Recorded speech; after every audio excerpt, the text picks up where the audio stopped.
Bismillahirrahmanirrahim. Judul khutbah kita pada hari ini yaitu tolonglah saudaramu, Allah akan menolongmu.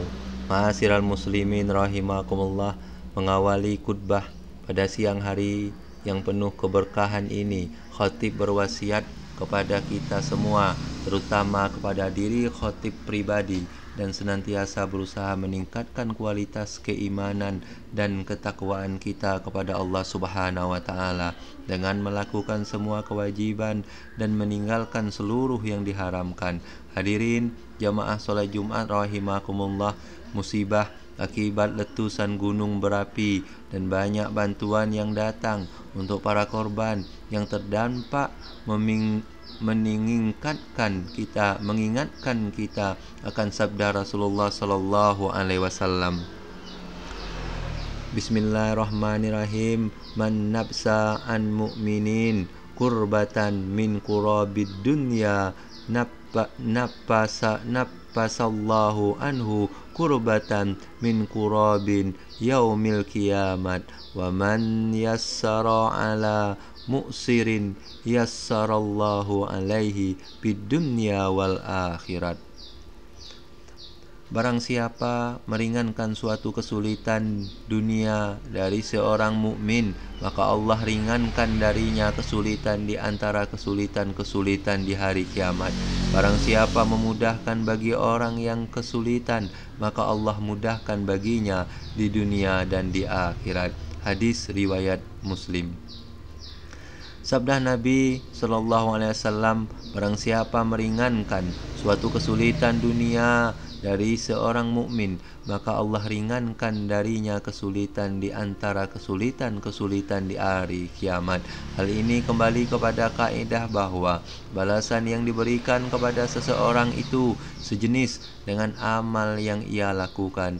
Banyak nas-nas semakna dengan hadis di atas seperti Bismillahirrahmanirrahim, innama yarhamullahu min ibadihir ruhama. Sesungguhnya Allah menyayangi di antara para hambanya yang orang yang penyayang. Hadis riwayat Al-Bukhari. Begitu pula hadis Bismillahirrahmanirrahim, innallaha yu'azzibul ladzina yu'azzibunan nasa fid dunya. Sesungguhnya Allah akan menyiksa orang-orang yang menyiksa orang lain di dunia. Hadis riwayat Muslim. Kurbah yang disebutkan dalam hadis di atas adalah kesulitan besar yang menyebabkan seseorang dirundung kebingungan dan kesedihan. Tanfis nafasa adalah meringankan beban seseorang dari kesulitan tersebut, sedangkan tafrij farraja lebih besar dari itu, yaitu menghilangkan kesulitan dari seseorang sehingga sirna kegundahan atau kesedihannya. Jadi balasan dari tanfis adalah tanfis dan balasan dari tafrij adalah tafrij. Al-Baihaqi meriwayatkan dari hadis Anas secara ma'ruf bahwa suatu ketika salah seorang penghuni surga di hari kiamat melihat ke arah penduduk neraka, lalu salah seorang penghuni neraka berseru memanggilnya, "Wahai fulan, apakah engkau mengenaliku?" Penghuni surga pun menjawab, "Tidak, aku tidak mengenalimu. Siapakah engkau?" Penghuni neraka itu lalu berkata, "Aku yang pernah bertemu denganmu di dunia, dan engkau meminta seteguk air dariku, lalu aku memberikannya kepadamu." Penghuni surga itu kemudian menjawab, "Iya, aku kenal." Lalu penghuni neraka itu pun berkata, "Jika begitu, mohonkanlah pertolongan dari Allah untukku." Nabi bersabda, lalu ia memohon kepada Allah dan berkata, "Jadikanlah aku pemberi syafaat untuknya." Maka diterimalah syafaatnya untuk penghuni neraka itu, sehingga diperintahkan kepada para malaikat untuk mengeluarkan orang tersebut dari neraka. Ma'asyiral muslimin rahimakumullah. Sabda Nabi SAW, kesulitan di antara kesulitan di hari kiamat. Hal ini dikarenakan sebagai kesulitan dunia dibandingkan dengan kesulitan-kesulitan di akhirat tidak ada apa-apanya. Dalam Sahih Al-Bukhari dari Abu Hurairah bahwa Rasulullah SAW bersabda, Bismillahirrahmanirrahim. Ya'rakun nasu yaumal qiyamati hatta yazhaba arakuhum fil ardi sab'ina zar'an wa yuljimuhum hatta yablugha azanahum. Rawahul Bukhari. Banyak orang yang bercucuran keringat di hari kiamat hingga menetes di tanah setinggi 7 hasta dan mengekang mereka hingga tingginya mencapai telinga-telinga mereka. Hadis riwayat Al-Bukhari. Dalam Sahih Muslim dari Al-Miqdad Ibnu Al-Wahad berkata, aku mendengar Rasulullah SAW bersabda, Bismillahirrahmanirrahim.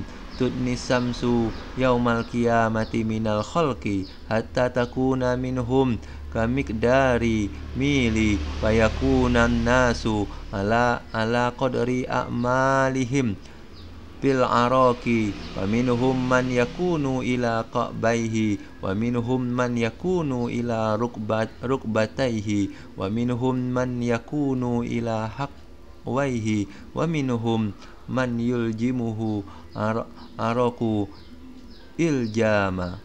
Rawahul Muslim. Pada hari kiamat, matahari akan mendekat kepada para hamba sehingga jaraknya dari mereka sekitar 1 mil. Maka orang-orang akan bercucuran keringat sesuai dengan amal mereka.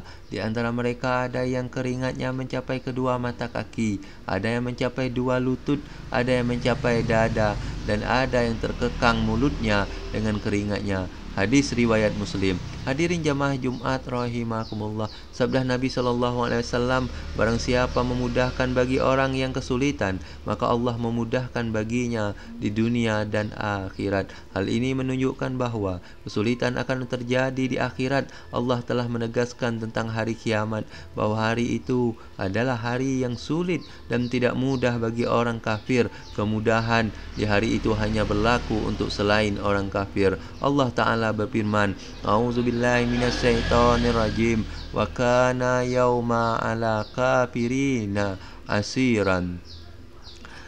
Dan itulah hari yang sulit bagi orang-orang kafir. Quran Surah Al-Furqan ayat 26. Memudahkan orang yang kesulitan di dunia dalam segi harta adalah dengan salah satu dari 2 hal. Pertama, dengan memberikan waktu penundaan hingga mendapatkan kemudahan, mampu membayar hutangnya. Hukumnya wajib berdasarkan firman Allah Ta'ala, A'udzubillahi minasyaitonirrajim, wa in kana zu usratin fanaziratun ila maisaratin. Dan jika orang berutang itu dalam kesulitan, maka berilah tenggang waktu sampai dia memperoleh kelapangan. Quran Surah Al-Baqarah 280. Ma'asyiral muslimin rahimakumullah. Demikian khutbah singkat pada siang hari yang penuh keberkahan ini. Semoga bermanfaat dan membawa barakah bagi kita semua. Dan kita doakan mudah-mudahan saudara-saudara kita yang terdampak musibah Gunung Semeru diberi ketabahan dan kesabaran serta jalan keluar dan kemudahan. Amin ya rabbal alamin. Aqulu qouli hadza wastaghfirullaha li wa lakum fastaghfiruhu innahu huwal ghafurur rahim.